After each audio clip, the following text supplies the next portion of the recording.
آج ہم ایک ایسی دعا سیکھنے جا رہے ہیں جو حضرت یونس علیہ السلام نے مچھلی کے پیٹ میں اللہ کی بارگاہ میں دعا مانگی تھی۔ ان کلمات کی برکت سے اللہ تعالی نے حضرت یونس علیہ السلام کو مچھلی کے پیٹ سے نجات دی اور ساری مشکلیں ان کے لیے آسان کر دی۔ آئیے ہم اس دعا کو سنتے ہیں اور یاد کرتے ہیں۔ آپ بھی اس دعا کو یاد کریں اور اپنی دعاؤں میں اس دعا کو شامل کر لیں۔ جو بھی آدمی مشکلات میں ہے، تنگیوں میں ہے، پریشانیوں کے اندر مبتلا ہے، وہ اس دعا کو کثرت سے پڑھنے کا اہتمام کر لے۔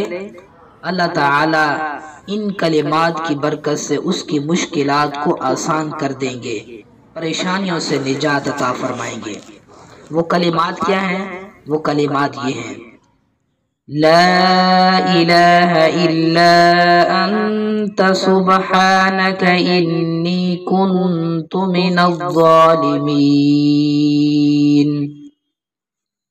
لا الہ الا انت سبحانک انی کنت من الظالمین۔